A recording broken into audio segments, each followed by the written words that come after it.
So I think value over product-centric copy is a massive one, and that's probably the first thing you see when you look at most websites that have low conversion rate. Is it's just a lot of information blasted on a website that doesn't actually resonate with the audience. Yeah, and I think that's really important. Like your website, in-person interactions, they all need to do the same. Don't just think because you're designing a website that people want to hear about your product. They still don't give a shit. So don't just settle for what you have. Think about what it could be in the future as well. So talk to the ICP that you're targeting, so ideal customer profile, what their desires are, where their problem points are. We're all part of this whole money game. This whole... Righto, welcome to Beers and Business, episode 6. I'm Abe Dearmer, CEO over at Appsembler.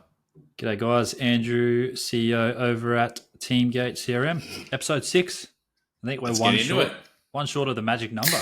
Yeah, you did some research into this. Tell me what your findings were about this. I think you just wanted to see if we were going to be successful. I think it's 90% of podcasts fail before episode 7. So I think we're one away.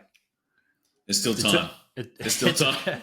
It depends on your criteria for success, I guess. Yeah, exactly right. I think it's but I think everyone gives up. And consistency. Everyone gives up before 7. So yeah, one away. Who would have thought after your bullying in episodes 1 and 2 that we'd make it to episode 6? But here we are. Yeah, I mean, did it stop after 2?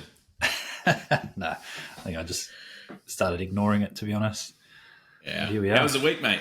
First week back to normal life after San Fran. How was it? Week was good. Kids were sick and tired, so probably a result of me being away for the week. So they've definitely punished me for it. But just a lot of admin, a lot of catch up, a lot of follow ups with a lot of the business connections we made over in San Fran. So hopefully some relationships and business come out of that. And then had a busy weekend. Technically, it was a long weekend in Queensland. But, nice. What random holiday was it this time? I don't work Mondays anyway, so I had the day off anyway. So it was Labor Day. So nice. The only real difference is the day that I usually have off on Mondays. The kids were also off because daycare was closed. Nothing better. Nice that's family a uni day usually. Nice Andrew's studying, everyone. I am, yeah. Getting an MBA. He's going to be so intelligent by the time he's finished. Yeah, so qualified. But yeah, we end up going to Australia Zoo. So we took the kids to Australia Zoo, which was fun. Harry had a ball, played with some kangaroos and jumped off some dinosaurs, and yeah, good times. What about you? Off some dinosaurs. Nice. That's good fun. The week was good. It was busy. So as I mentioned on the last podcast about prospecting, I'm excited because I started sending videos on LinkedIn in the messages, and it seems like people are pretty responsive to that because I guess it's something that can't be duplicated easily, right? Automated. Yeah. Like there's nothing worse, right? You befriend someone on LinkedIn and then they're like, you just get this automated message. I can completely tell that this is automated. And even now I find that the automation has gotten so good that even if you do spend the time to research someone and send them like this heartfelt message, essentially, you still feel like, man, I read that and I feel like that's automated, but I know I've done the research. So I think a good way maybe to cut through is just to send videos, right? It's the same thing about sending phone calls instead of making phone calls instead of sending emails, right? So much more effective. So if you wanted to get in touch with someone, you just pick up the phone and give them a call as opposed to send them a text or an email.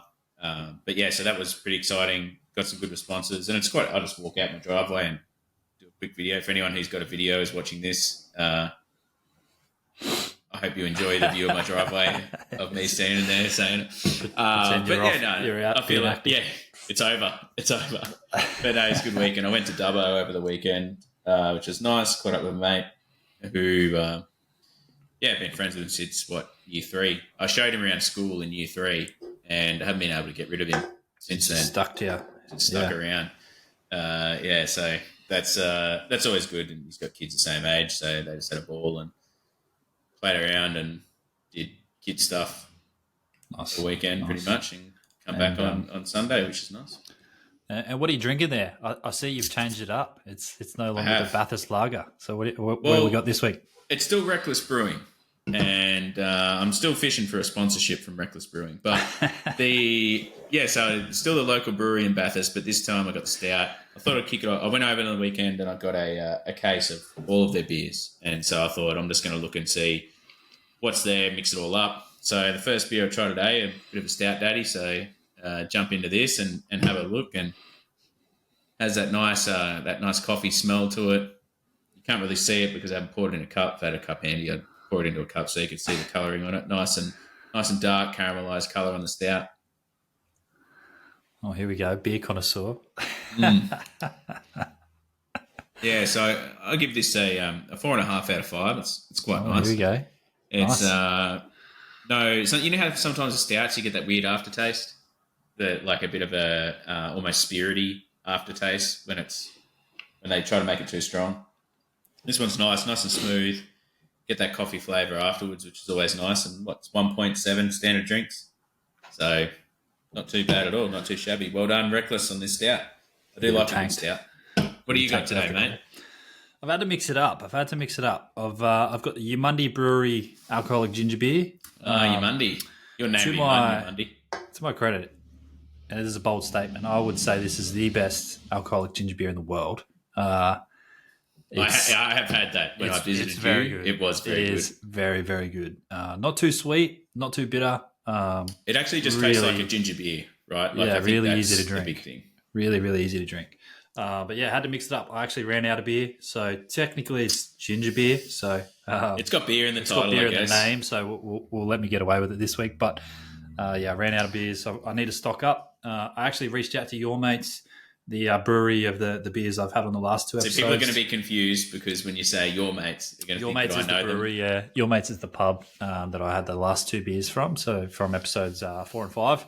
Try to get some free beers. They turned me down, so I'm going to try out some new. They actually turned you down. Yeah, no, they were right. They offered me 20% off for a case of mixed beers. So I'll go check them out. I'll get more beers, but I'll also check out some of the other local breweries in town. So love that for you, mate. Just getting shut down we'll see by your mates. Turns out they're not your mates. Yeah, trying to get a good sponsorship. But just a bloke trying to get a start, and they. No deal. They won't even give it to you. I mean, 20% off, it's not too bad. Probably eats away a fair bit of their margins.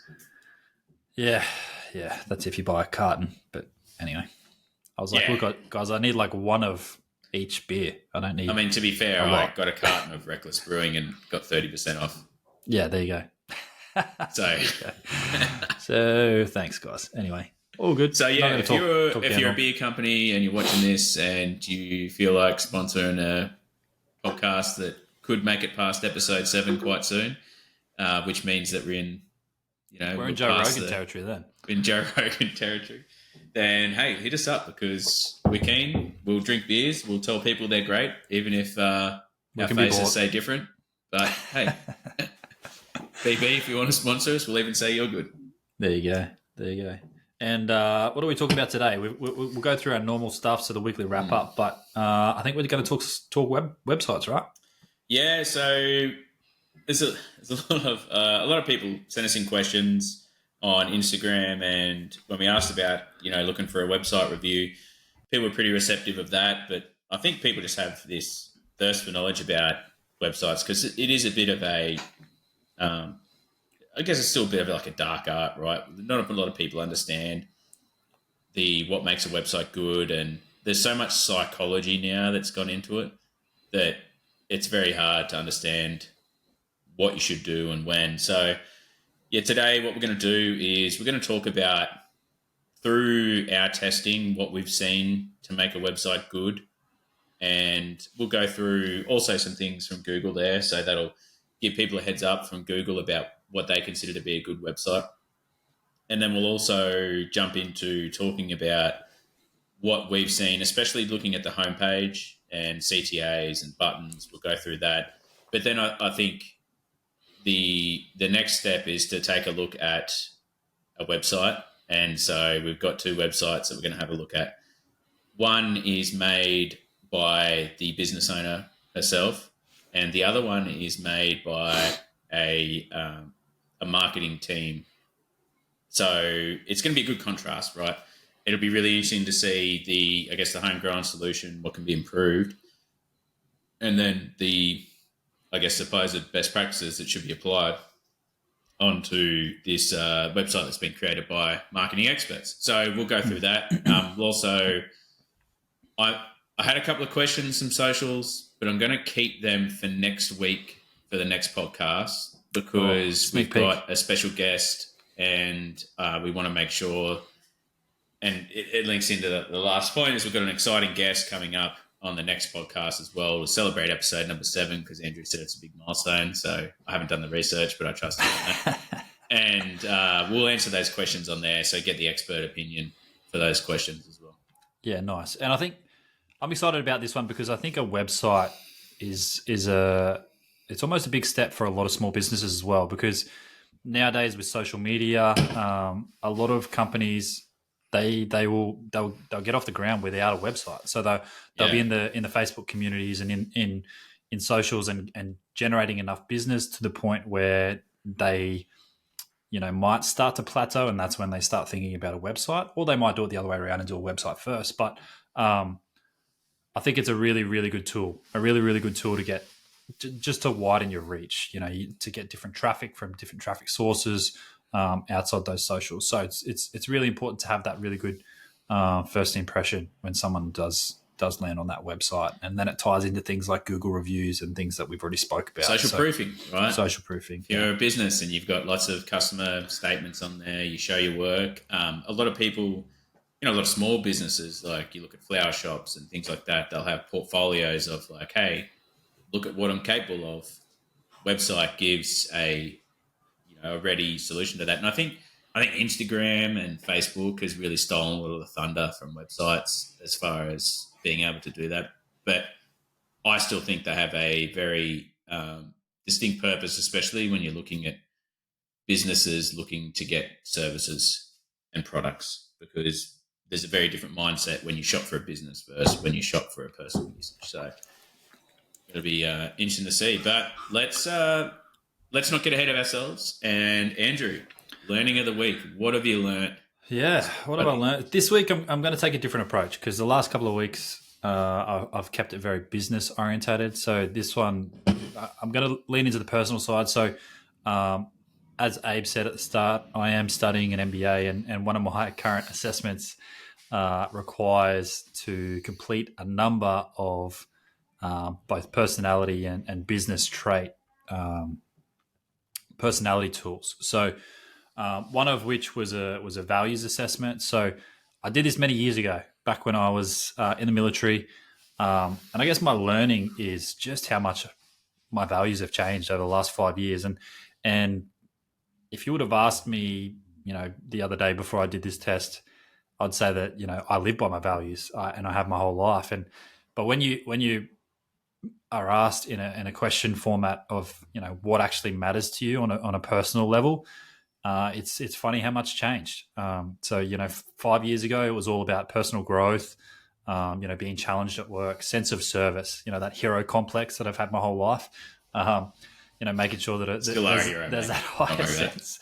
And also career advancement. Like they were the big things, especially while I was in the military. It was all about, you've been in the military, Abe, it's about that next report, performing to a high standard, because that report's going to drive, where you're posted and those next job opportunities in the military. So, but if you report well, you get to choose where. Yeah, you get a little bit more control. But now it's and obviously this is probably attributed mostly to having kids, but family happiness, security, and health were my biggest scores.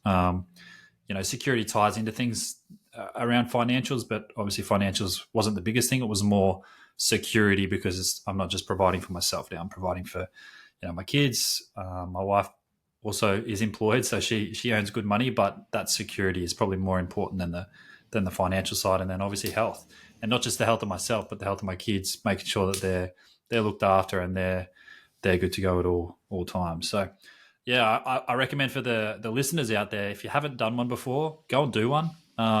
If you've done one a couple of years ago, go and redo it, because when you actually see the results in front of you, you think, oh, like it actually makes sense of what drives your value, and then you can make sure that that aligns with your day to day. If your family is higher value than your job, there's plenty of hours in the day to do work. There's only so many hours you can be with your kids, do school drop offs and things like that. So just making sure you're prioritizing what's right and what's valued. So yeah, that's my learning of the Yeah. week. Nice. How deep? Deep, Such good learning. deep. No, but it's very true, right? And I think, but this is the funny thing where I see those as like they're not necessarily your values. They're your result of your values in a lot of ways. And so your values are probably something that's deeper than that. Whereas these are like the result of you care for your family because, it's the same with that sense of service, right? Is you want to serve something higher than yourself, right? And family, sense of service towards a nation, things like that, like those reaching together.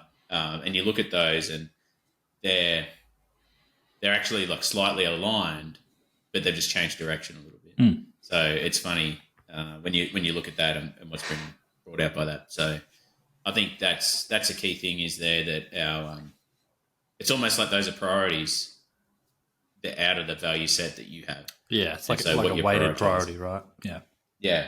Yeah, absolutely. But that's really good, and it's I can completely understand that as far as the change in those priorities when you have kids and things like that. That's a big drive for me getting out of the army is being able to spend more time with my kids, not spending 4 months of the year digging through the dirt somewhere. Sleeping in the dirt. Yeah, exactly it, man. Exactly it. My learning of the week is, and this came as a surprise to a lot of people, that the RBA recently changed their tune about inflation and interest rates. And I actually find it really funny that there hasn't been such a big stink. And I know it's not as bad as what Philip Lowe said about, it's not going to rise for, until 2025 or something like that, whatever he said. But what they're finding at the moment is inflation is way stickier than what they thought. And they're actually thinking about doing more rate rises now, where everyone was saying that by this time of the year they'd be looking at cutting. So I think it's going to be really interesting to see how this plays out across the board.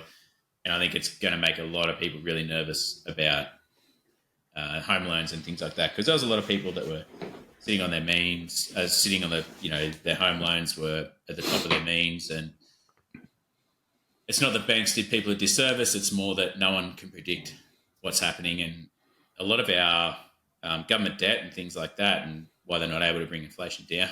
I mean, Victoria has a horrendous bill for COVID that the government's still paying off. And that's like a massive drag on the economy overall, which is really interesting. But one thing that I found that was interesting and highlighted to me is that our RBA interest rates are actually a lot lower than the rest of the Western world. Well, not a lot lower, but lower than the Western world. And so people are saying, our rates could possibly rise up to the same as the US or the same as the UK. But then it was also pointed out that the way that we structure our mortgages is so different. And Exactly. so on average, Exactly. our interest rates are actually much higher and we pay a lot more money. And we're also the most indebted country in the world, I believe, which is really cool. Yeah. So, but what that means, because of the way the loans are structured, so the US, when you take out a loan, it's like that is your interest rate. That's your interest rate the forever. rest of the loan. Yeah. Right. Whereas in Australia, because we have our variable interest rates that come in and you're fixed is only for a very short amount of time, you end up with this whole situation of, oh man, like we're actually paying a lot more than the other countries. But more importantly than this is like, what does that mean for businesses that are trying to operate in Australia?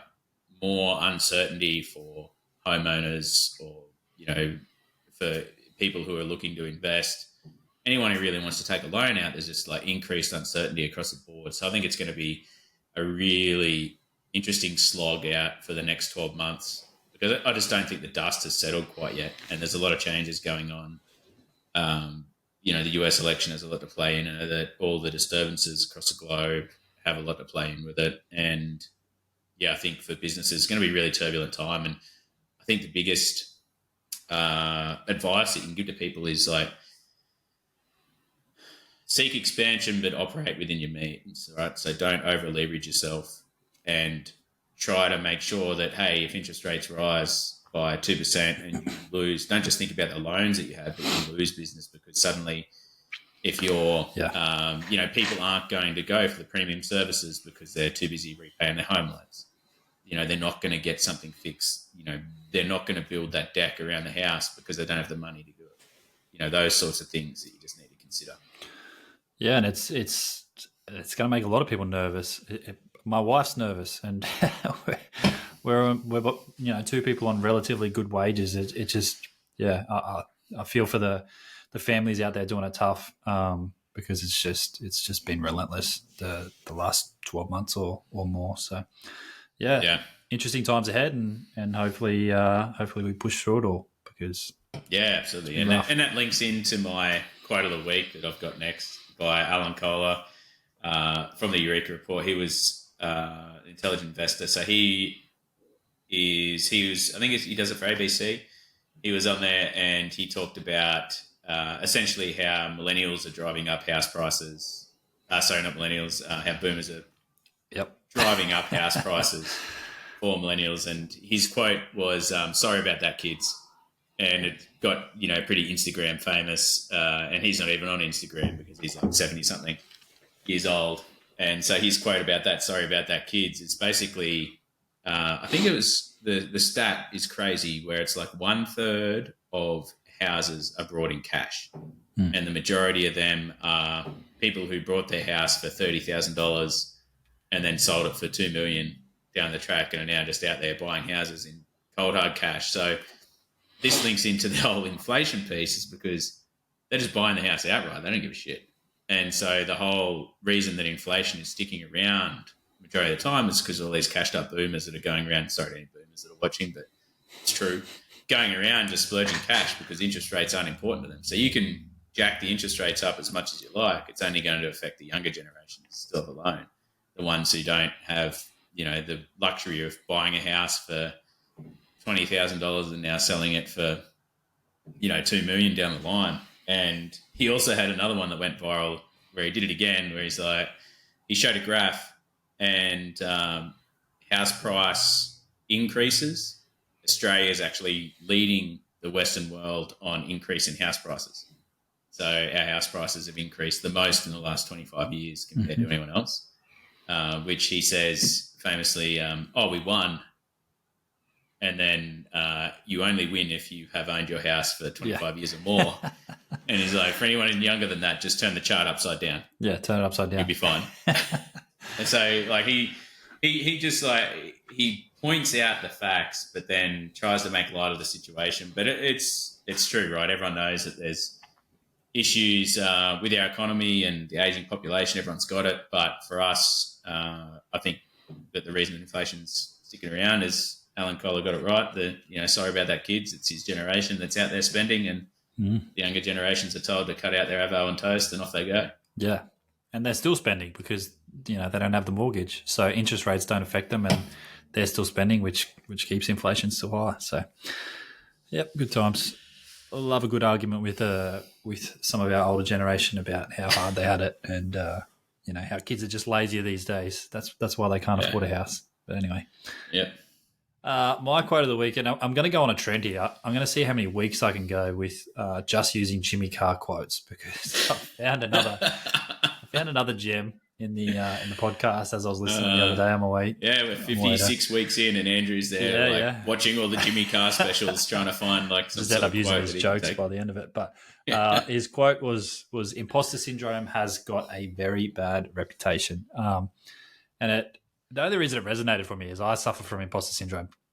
Shockingly, every time I change jobs or change job roles in the military, when you post to a new location, I just would be overwhelmed with this. Am I going to perform? Am I going to fit in? My job role has changed. The answer is no to all those questions. I'm coming from a position where I was respected and known for my performance, and I'm going into a brand new position. But the way he explained it was really good, and he said you should feel it. every 18 months or every time you level up in your career, you need to have that a little bit of uncertainty where you feel like you may not belong or because that's going to drive you to perform and not be comfortable. Because if you're comfortable, that's when, you'll start to underperform or not have that drive. So, I agree with the quote, and it probably will help me live with it a little bit more.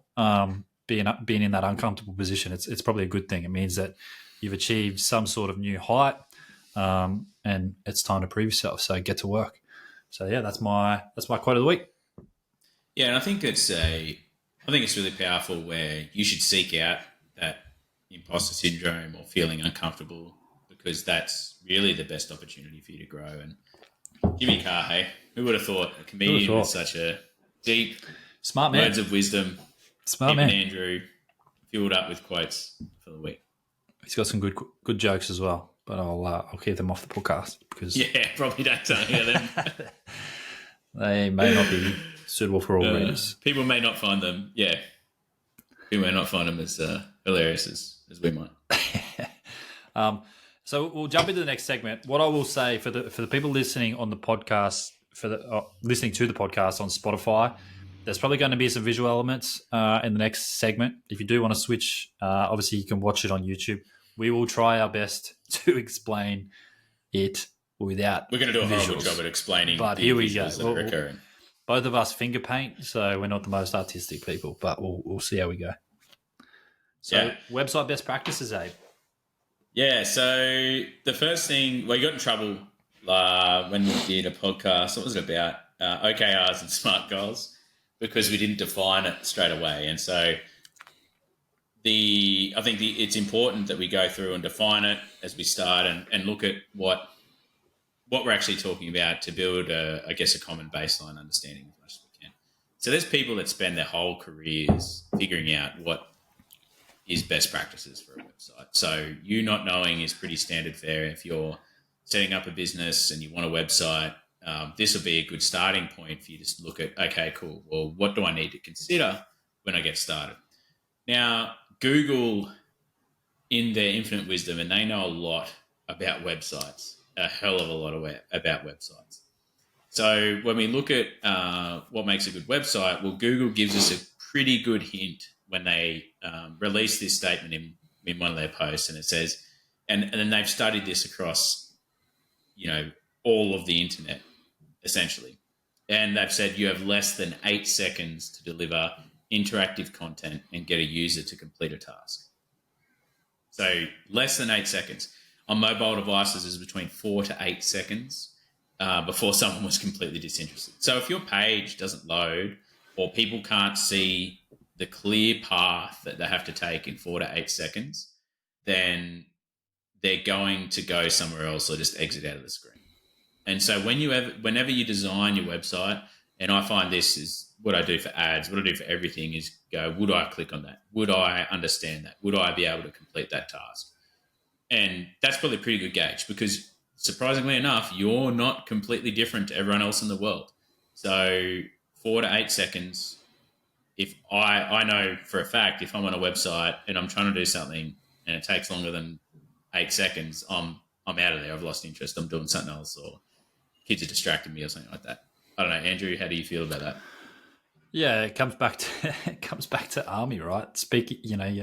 You're always told when you deliver orders or you speak to a room to speak to the lowest denominator in the room. It's got to be simple, because if it doesn't gauge your attention, or if you don't understand it, or you're lost, you're going to lose that attention straight away. So I'm the same. If I jump on a website and I'm looking for something deliberately and I don't find it straight away, I'm pretty much gone.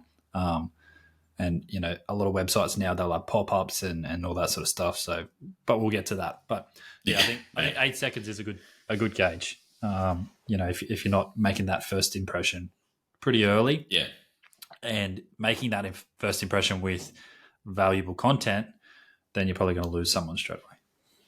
Yes, absolutely. And I guess to go on and continue on that line at Google. So Google, what they've done is they've created these Google Core Web Vitals. And so what they've done through all their study and analysis, and they're constantly updating these, probably 3 times a year, they update the Web Vitals, either how they're measured or how important they are, how much weight they place on something.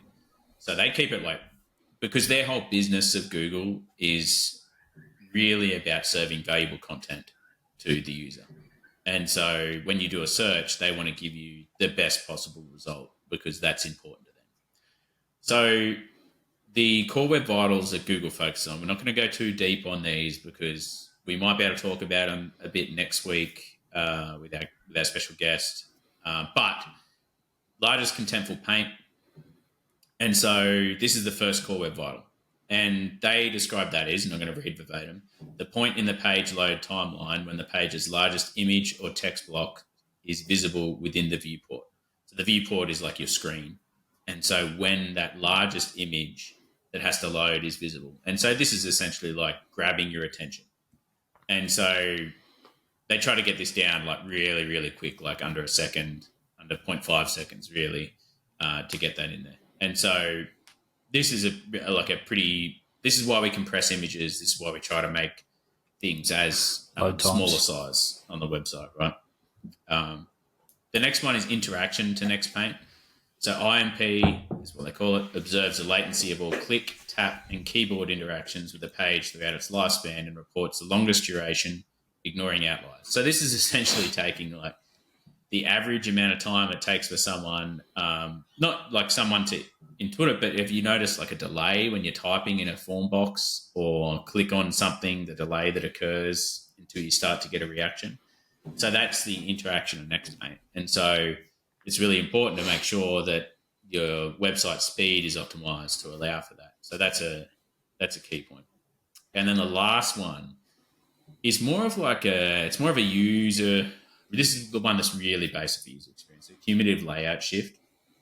And so, I don't know, I remember when I was a kid how you used to get caught out because you click on something, but in the time you'd had to click on something, everything had moved around the screen and you're now like, I don't know, adding something to your cart that you didn't expect to add, right? That's cumulative layout shift.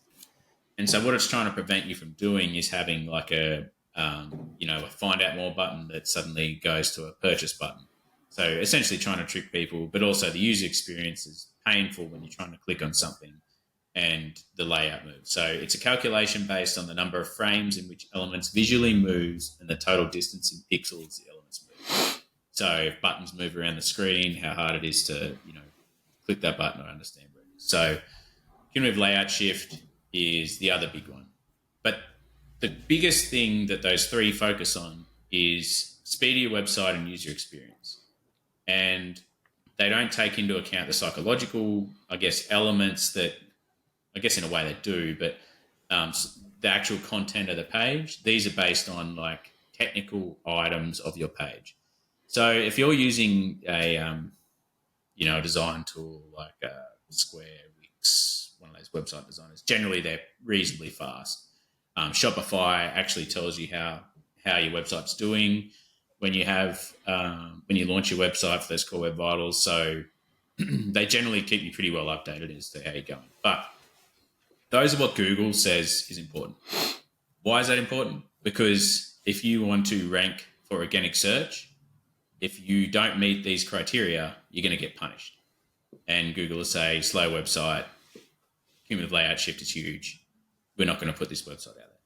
So it's just important to know that these are things that affect you, but unless you have someone who's like a website developer, don't get caught up on it because you're not going to be able to make the changes yourself.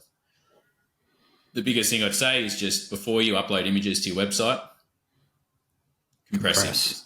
And there's like a tiny PNG is the tool that I use, and I think Andrew you use the same thing because we both got introduced to it by Mark Smallcombe. Yep. So tiny PNG, you just upload your image and then it'll compress it down for you and you can upload it to your website. So just compress your images and it should be okay. Anything to add to those, Andrew? No, not really on the Google side. So obviously very technical lead in to the topic. And I think what the listeners will probably get the most value is moving on to what we think makes a good website. And obviously we spoke about the technical stuff, and it's important because it's going to, like you said, feed into those Google Analytics. But, what I think can be also just as important or more important is the conversion rate optimization. So CRO. So when someone actually lands on your page, it's great to have 1,000 people land on your page, but if 1,000 people land on your page and then leave because the message doesn't resonate with them or the product or it's confusing, and you and I have both recently tested some products that we started trials with and we left because we were confused. We didn't know how to use it. So making sure the content of the website is actually really good. So I guess the next discussion point is exactly that. What do we think makes a good website? And it comes back. The first point comes back to last week. I spoke about the in-person pitches, right? 60 seconds for a startup to pitch to the audience. With a website, you've got 8 seconds, like Abe just said. So it's even more condensed. So displaying value, not product-centric copy. And you see it all the time. You'll go to a website and it will just list, what the products that they sell. It doesn't actually talk about what the value of, choosing them as a provider or them as a product over their competitor, or what problem that their product is actually solving for you as the customer. So I think value over product-centric copy is a massive one, and that's probably the first thing you see when you look at most websites that have low conversion rate. It's just a lot of information blasted on a website that doesn't actually resonate with the audience. Yeah, and I think that's really important, right? Like your website, in-person interactions, they all need to do the same. Don't just think because you're designing a website that people want to hear about your product. They still don't give a shit. Just put it on, just focus on like, okay, cool. How am I going to display the value? And this is where it gets really interesting with CRO as well, is like you can test different copy on your website just like you can test different pitches in the sales process. Right? So just don't just settle for what you have. Think about what it could be in the future as well. So talk to the ICP that you're targeting, so ideal customer profile, what their desires are, where their problem points are, and go from there. The next point that we're going to talk about is have clear actions on what you want the user to do. And the way we do that is through call to actions. Mm-hmm. How many times have you been on a website and you're like, well, where the fuck do I click? What do I get into? You just don't understand what comes next, and you sit there confused. Things that you should be clicking don't look like clickable things. So make sure you have a clear outline of, okay, well, this is what we need to do as the next step. So have clear actions on what you want the user to do next, whether that be through a form that they fill out, or whether that be an email box with the CTA. If you're in the form, make sure you give clear instruction. We'll get into that a little bit further as well. Yeah, that comes like in the design stage, comes back to mapping out the customer journey. What do you actually want the customer to do on your website? Is the end goal to get them to start a trial? Is it to get them to purchase something? And what are the steps to get them to that end state? So, the next one is remove distractions. This one is something that I've recently tried to fix on teamgate.com. So, if anyone's watched the movie Schindler's List, and I don't know if many have, but if you simply Google it, showing your age, mate. Google it and look at images, there's a very clear image that stands out, right? So those that haven't seen it, it's a black and white movie. The whole movie is in black and white, except one scene. And one scene, there's a little girl that walks through the scene with a red raincoat on, and it just stands out like anything. So think of your website as that. If you're trying to get them to click on something, that should be that little girl in the red dress, right? So removing all those distractions, making it very easy and very clear what you want your customers to do and what you want them to click on. If it's get started, if it's you want them to go to a specific landing page, making that very clear through the steps on your website. Yep, absolutely. 100%. And then the last one that we just, and we're going to go in a bit more detail. This isn't where we stop, but keep it simple and show progress. So one key, you would have seen it when you sign up for an application or you sign up for a website, whatever, it's going to have step 1 or 4 or whatever and show a progress bar. That's a psychology thing, right? If someone understands how much longer they've got left, it's incentive to continue to do it and finish the task. Whereas if they just keep going, oh, there's another page, I can fill out this page. Oh, there's another page. How many pages are there? I don't know. There could be 20. I couldn't be bothered doing this anymore. I'm exiting. But they could be on the last page. Whereas if you show like, hey, 70% of the way through, they go, oh, it's only 30% left. Easy. I can do this. So just think about showing that progress and keeping it simple. So this really relates to forms like don't try and collect all the information. Just collect the information that's important. Too often people try to jam too many form fields in there or too much in there, and it ends up creating a bit of an issue with people being able to complete it. Yeah, for sure. And I think that's really important for things like checkouts. So checkout experience is massive. If someone's going to buy something and they're, step one is to fill out their address. Step two is payment detail, showing those steps and where they're at. And then anything that has a form. That's and why Shopify is so damn good for e-commerce companies, because they've created the optimized checkout experience where if they've used some sort of Shopify e-commerce platform before, it's all auto-filled. And you're just like, yeah, hell yeah, a buy. It's like what Amazon did with the buy now with one click. And I remember some bloke, and this was like 2000, I think it was 2009, I was in Darwin, and this bloke was married, and he calls me up, he's like, I've got a big issue. I'm like, what, mate? What's the problem? He's like, I've got a massive issue. What's the problem? He goes, I just bought 11 books online. And I'm like, you brought books, mate. Who cares? And he's like, my wife's going to kill me. I'm like, I'm single at this time. I'm like, who gives a shit, mate? You brought books. It's not like you're out there gambling or something. He's like, yeah, I thought I was adding them to cart, but really I was just using the buy now with one click feature on Amazon. So I ordered 11 books. And to me, I was like, oh, wow, that is literally what they want you to do. They just want to remove all the barriers. So like Amazon does it really well. Shopify has, adapted and done it really well. So yeah, that's like simplicity at its maximum usage, right? Good old Amazon. It's the reason they're rich. Yeah. All right. So, that's what we think makes a good website. So value, not product centric, clear actions, what you want the user to do, remove any distractions that are out there, keep it simple and show progress. So if you focus on those core things, you're bound to have a decent enough website for people to navigate through.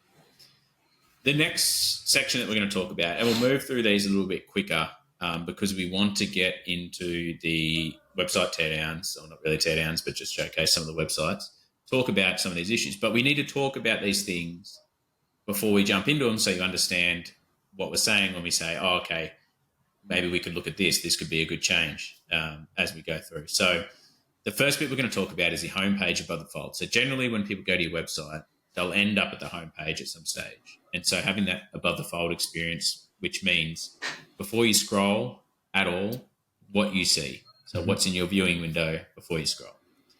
So we're just going to talk about some elements that we found through testing that are super important to this. And these are tests that we've run, but also theories that we've gathered from people on, from Good UI, from VWO, best practices, and tested them out ourselves. So the first one is the copy. So we talked about being problem-centric and product-centric, absolutely. Homepage's headline and tagline should be clear, compelling, and concise. So we want to have a H1 and a H2. H1 should be your big, bold problem statement that is short and concise. It should be 8 words, sort of maximum is what you're looking for there. And then the H2 can be a little bit longer, about 16 to 20, but that's shorter. That's like smaller text. So they get the H1, they go, oh, wow, I'm interested. I'll read the H2. Oh, wow, I now want to click the button. Okay, so that's really what we're aiming for there. Anything to add to that? No, just value add, right? This is the first impression. So your H1 and your H2 are probably the most important. You said no, Andrew. You're not allowed to talk now. They're probably the most important things on your homepage. So take your time, test it. We're going to talk about testing a lot. So I guess the one thing I will add, there is a testing tool and if you're a small business with low traffic, it's called VWO. It's free. It's free until your traffic hits a certain amount. So jump on, use it. Really easy to use, really easy to edit your website and test rapidly. So if you have a really low traffic, you're not going to be able to test rapidly. It takes a little while, but implement changes. Easy rapidly. to set up test. Yeah. So I'll check out VWO and look into that. All right. Do you want to do the next one? Maybe just go tip for tat through these. Yeah. So CTA, so call to action. So this is essentially your button or the next action you want your whatever the traffic is, customer prospect to do when they land on that page. So as they land on the page and they see you're above the fold, it's probably going to look something like a H1, a H2, followed by a call to action. So for Teamgate, it's, H1 is at the moment, I think it's something around CRM with your human touch. Our H2 speaks about our recent award for customer support. And then our CTA is try for free. So it's, a big button that tells customers they can try our system for free. They click on that, it's going to take them into a trial process. So it's really important to know or to communicate what you want the customer to do and what the button's actually going to do. So what we see a lot in bad websites is CTAs that are really inconsistent. So the first button will say try now. The next button will say learn get a free more, trial, and then you book a demo. Then it's like, what? Yeah. So this doesn't make sense. It's 4 different pathways to 4 different pages. So just keeping it consistent, keeping the coloring consistent, and very clear, that it's clickable is probably the last piece. And we'll talk more about buttons as we get through. Yeah, I'll leave buttons there because we're going to talk about that a little bit more. Navigation. So the next one is navigation. So this is the bar across the top. Right, so navigation is the bar across the top where you can get to different areas of the website. So no page should be more than 2 clicks away from being accessed when you look at the navigation as a part of that. But you should aim for 5 to 7 max. So anything above 7, too much, too confusing. No one's going to click on anything in navigation. They'll get decision paralysis. So try and stick between 5 and 7 in your navigation. That's all I really say about that. Next one's phone numbers. So if you do have a phone number, which I recommend having, make it very clear, probably clickable. That opens up some sort of dialer on the website, or if they're on mobile, the ability to give you guys a call. But making it clear and accessible on your homepage. So usually you see them around the top right or in the nav bar to the right-hand side.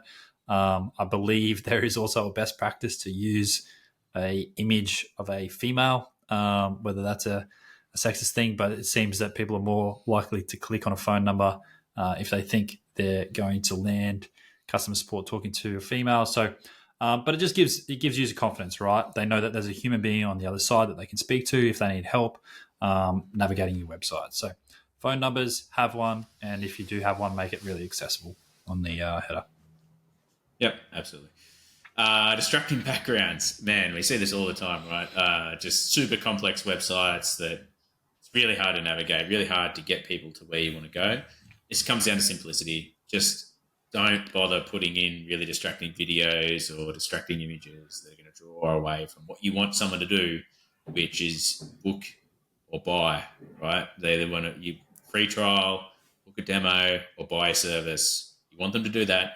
You don't want them getting distracted by some fancy picture and looking at that instead of doing it. So that's all I'll say about that. Yeah, and the last one for this section is above the fold content shouldn't be distracting or busy. So if there's too much going on when someone lands on your website in that initial viewing window, their eyes are going to be all over the place. So you want it to be very clear where you want them to look. So if it's a big bright button on the left-hand side, that's great. Just make sure our video or our hero image on the right-hand side isn't too distracting. So, you see a lot of websites, they might use a customer quote, so some sort of social proofing with a little image on the right-hand side. Great. Some people will use an automated video. Okay, if the volume's really high, it's going to shock your customers straight away, but it's going to draw their attention, which could be good if you want that video to be viewed and it has value add. Otherwise, keep it really simple on the right-hand side, and you want to direct their eyes to that next call to action and make sure that the steps are very, very clear when they land on that above the fold. Yeah, absolutely. And that summarizes all the points that we just brought out about what you should do for that homepage above the fold website. Now let's get on to the really interesting topic, which is buttons. And so, people don't think about this too much, but buttons matter a lot. And I've seen conversion rates increase by 10, 20% just by changing the text on a button. Seen them increase by 10% just by changing the color of a button. It's crazy, right? And one of the biggest things is making it look clickable. And so whether that be when you hover over, it changes something, or whether that be it. You know, when you look at something, you just think, oh, I'm meant to click that, or is this just another piece of the website? So immediately when you look at it, you're like, oh, okay, I know where to click because it's consistent. I understand what buttons look like. So if you make something that doesn't look clickable as a button, it's going to have a low conversion rate. Yeah, the next one is making it easy to find and consistent. So this is what I spoke about before, whether it's a color or a specific styling, just keeping it consistent. So a friend of ours and genius, Jonathan, has both torn, I'm sure he's torn many websites that Abe's done down before. Yes. He's torn my websites down multiple times, but he will literally see the color of my button, and if it's a burnt orange, he will find everything on my website that's burnt orange and be like, why can't I click this? If your button's burnt orange, why is this that's burnt orange not clickable? Like, why is this clickable but this isn't? So it's a really dumbed down way to test it, but it's a really effective way to test it. So just making sure your buttons are consistent styling, and they stand out. So Teamgate recently relaunched our homepage, and anyone that wants to jump on there, you'll now see a very consistent burnt orange button throughout the entire website. So, yeah, that's all I'll say on that one. Thanks, Jonathan. Yeah, the next one is design buttons that everyone can understand. So make sure the text is clear. This goes back to what we're talking about. Andrew's CTA on Teamgate says start a free trial. Easy to understand, right? You are starting a free trial. Contact us. Get started implies that they're starting something like a free trial. Book a demo. They know what they're doing. They're booking a demo. So they know what the next step. So make it easy to understand what's going to happen next and what the follow-on effects are. Because if you just have like start a free trial, but they're going into booking a demo, then you're going to have a massive drop-off rate between filling out clicking the button and going forward. So definitely something to consider with that. Yeah, and I'll hit on the last two. The first one is size matters, and the last one is colors matter. So I've already touched on the color thing, but a good way to delineate between your button styles. So, for example, Abe just said, you might have get started, and that's a link to the trial page. But you might also have a call to action that's learn more. So it might start a discussion about one of the services you offer, and the learn more is going to take them to a dedicated page that talks about a specific service you offer. So a good way to delineate between those buttons might be size. So for what I call my major call to action, which is my get started and book a demo, they're going to be a larger size call to action. And then my learn more is where they're going to stay within the Teamgate website but be taken to another page. They're going to be a little bit smaller. Okay, so it's going to be very clear, what buttons are going to take them into the platform and what buttons are going to give them more information. So a really good thing to test. So using VWO or something like that is testing out different sizes, testing out different colors, and see what actually converts more for your target audience. Yeah. All right, cool. The next one we're going to talk about, we'll keep this really short, is forms. So like a good form, we're going to keep it short. Keep it short. So forms should be kept short, right? So only the minimum amount of fields that you need to collect for your business. So don't go in there adding all this random stuff that you don't need to know yet, or you don't need to know, period, right? So just make sure that you keep it as short as possible. And then I'll just run through these just to keep it going. So make clear validation criteria. So if you only accept business emails and someone puts in a Gmail, don't just have some random error that pops up that says, unknown error or something like that. Have it say, enter a business email. So someone knows clearly what they need to enter for the validation criteria. If it's like a date format that you specifically need, tell them what the date format is. Keep the structure simple. So don't have form fields that they have to go left and right and all over the place to fill out the different fields. Just keep it straight line, right? Like how we read. We read a list. Just create a list. They fill out the list. Quite simple. Make sure the CTA conforms with the above criteria. So what we talked about, buttons, right? So make sure the CTA is very clear, prominent, people can understand it. And if there's more than one part or one page, show a progress bar. So we talked about this previously, but make sure there's a progress bar that's attached to that. And there's plenty of ways you can implement that on your website.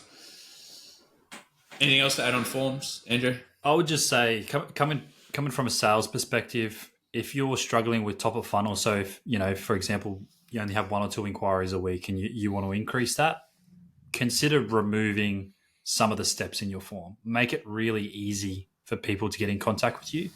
And then when you get to a point where, if you're getting too much spam or, your sales team can't keep up or you can't keep up with the inquiries, then start to add those qualification steps is what I would say. But yeah, otherwise all good. All right. So, first website. Let's do it. It took 55 minutes to get to it, but let's go. Yeah, exactly. So, I'll share the window.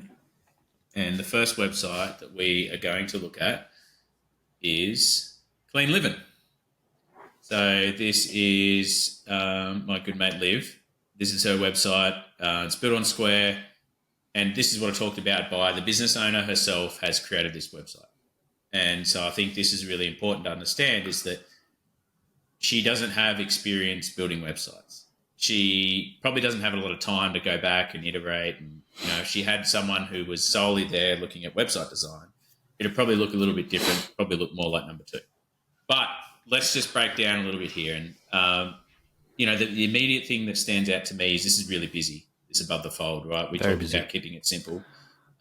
Very busy above the fold. There's 2 images there. The CTA is right down the bottom. Like, yes, it's in the middle of the screen. It does. That changes color, so that's clickable, right? One good thing is they have a common message, although they use lowercase here, uppercase here. Common message, buttons both change colors. But I wonder what this login button's for as a cleaning service.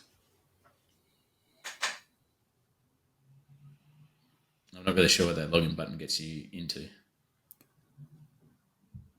the website or something like that. But interesting that that's there. Andrew, what stands out to you? Yeah, so I guess to give context to the listeners, this is the first time I've seen this website.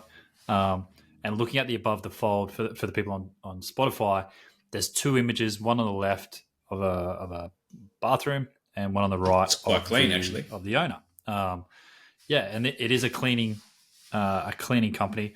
What I would say is, coming back to the above the fold points that we covered, it is very busy. So I'm not sure where to look, whether I'm looking on the left or looking on the right. A lot of text on the left, a lot of text on the right. There's no clear H1. There's no clear H1 or H2, which also, if we look at tags, I think this might be the intended H1. Yeah, that could be affecting your search in Google. H2. I'm not sure. That looks like paragraph text, but as we scroll down, we can also see. So this is great. This is social proofing, right? So this is quotes from customers, but what I will say is I have no idea that it's quotes from customers until I read it, because it doesn't really, have like a header here, right? There's no like, here's what Abe had to say about my services. It's just a picture and some text underneath, which if you read it, it reads like a customer quote. So yeah, I would look immediately into simplifying the H1, having a very just get rid of one of these pictures, I would say. Get rid of one of the images. Maybe move that to the right-hand side. Have a very clear H1, H2, and then a very clear that contact us directly underneath that stands out. So so move this image here, H1, H2, contact us underneath it. Yeah, so that's my initial feedback. I do like the button color. It stands out very clearly. You could probably make the button look a bit more 3D and clickable, but the color does change. I actually really like this for H2. So this is really good, right? So putting data there, like 85 to 87% of the average person's time is spent indoors. And it's valuable. Which means that keeping our spaces clean should be one of our priorities. Yeah. And especially, and you could probably have some spin on there, like work from home, get on that trend, right? Like I work from home.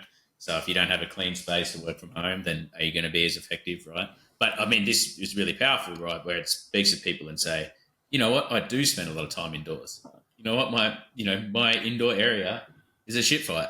I should probably get someone to clean it up.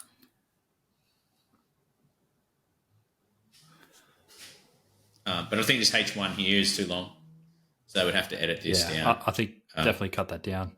You could almost cut it down to the second sentence. And then there's some services listed there. But if you look at the header, they've got a different services page. So I would consider moving your services down, or just having it on the services page, which is very clear in the header. The header looks good. The header is very clear, very simple, easy to navigate. But as Abe can see now, he's just navigated to the services page. Pretty inconsistent layout. Good to see Calendly's in use. So some scheduling tools there, but images are all different sizes. The text is not aligned, and the call to actions are a little bit all So over the it's shop. funny, right? Like when you click to these, do these all go? It looks like they all go to the same Calendly, as far as I can tell. So like the experience isn't personalized, which is fine, right? Like it's just one of those things. But more importantly, we're focused on above the fold here. There's no phone number. Navigation looks fine as far as the number of things that are on there. Probably do a little bit of left alignment would probably be the only thing there. There's no phone number. So maybe moving that headshot and so moving the headshot here and putting it up here in a little circle with the phone number there so people can call Liv like they know that that's where she is. It's no real, like nice white background, pretty plain. These buttons here distracting though. Put them in the footer. Put them in the footer. Yeah. Like socials should go in the footer or in contact us. But as far as above the fold goes, I mean, don't get me wrong, there's a lot of easy wins here with the above the fold. It's not the worst I've seen, but it's definitely could have a lot of work done to it to probably improve conversion rates. But let's just see what happens when we click our contact us form. Okay. So we've got Calendly in use, but when we put contact us in here, it takes us to a form, right? And so now if I go through...